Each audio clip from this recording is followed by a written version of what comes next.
శ్రీ గురుభ్యో నమ శ్రీమాత్రే నమ శుక్లాంబరధరం విష్ణుం శశివర్ణం చతుర్భుజం ప్రసన్నవదనం ధ్యాయే సర్వ విఘ్నోపశాంతయే శారదా శారదాంబోజ వదనా వదనాంబుజే సర్వదాస్మాకం సన్నిధిం క్రియాతు. శ్రీమాత్రే నమ శ్రీ మహాసరస్వత్యే నమ. సోషల్ పోస్ట్ ఛానల్ ప్రేక్షకులకి నమస్కారం. ధర్మ సందేహాలు కార్యక్రమానికి స్వాగతం. మనం ఈ రోజున ధర్మ సందేహాలు కార్యక్రమంలో స్త్రీలకు సీమంతం ఏ నెలలో చేయాలి, ఆ రోజు మనం చేయవలసినటువంటి విధి విధానాలు ఏంటి అనేటటువంటి విషయాల గురించి మనం తెలుసుకుందాం.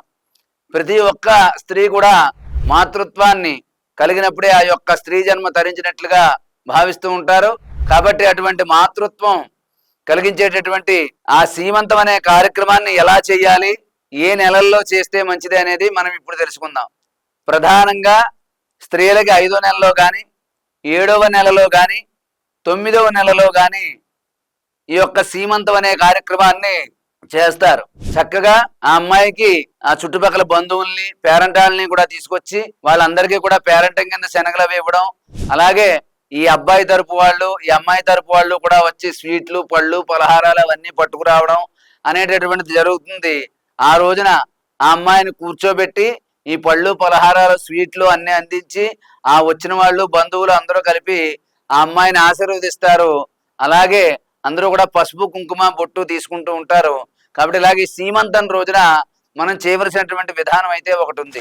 అదేమిటంటే ఆ పెళ్లి కూతురు సీమంతం అమ్మాయి ఆ స్త్రీ అయితే ఎవరున్నారో ఆవిడని శుభ్రంగా అలంకరించిన తర్వాత ఆ పేరెంటలను తీసుకొచ్చి కూర్చోబెట్టి పళ్ళు పలహారాలు స్వీట్లు అన్నీ అందించిన తర్వాత బ్రాహ్మణుల చేత గణపతి ఆరాధన గౌరీ పూజ చేయించడం అనేది చాలా మంచి విషయం.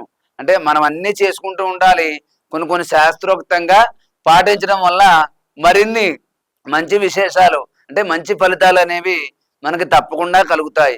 కాబట్టి ఆ యొక్క సీమంతం రోజుని మనం ఆ సీమంతం జరిగేటటువంటి పెళ్లి కూతురు చేత గౌరీ పూజ చేయించడం, గణపతి పూజ చేయించి బ్రాహ్మణుల చేత ఆశీర్వాదం తీసుకోవడం అనేది చాలా చెప్పదగినటువంటి సూచన.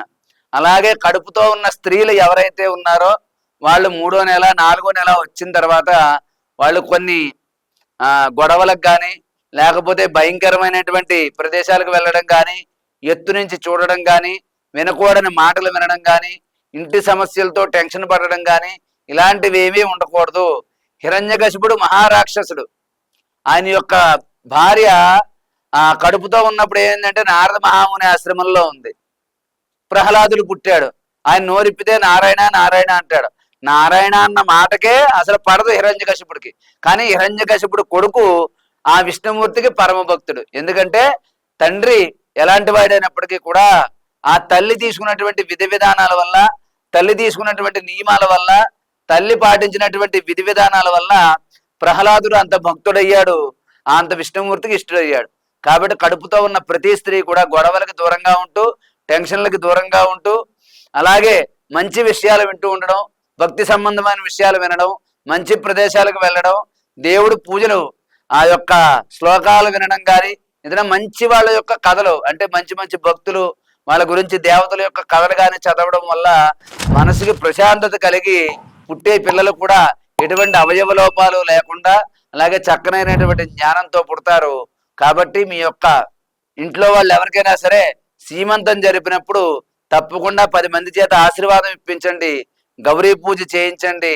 అలా చేయడం వల్ల తల్లి బిడ్డ సంపూర్ణ ఆయురారోగ్యాలతో ఉంటారు. కాబట్టి మరి మీరందరూ కూడా ఈ విధి విధానాలు పాటించి సుఖ సంతోషాలతో ఉండాలని చెప్పి ఆశీర్వదిస్తూ సర్వే జనా సుఖినో భవంతు. స్వస్తి.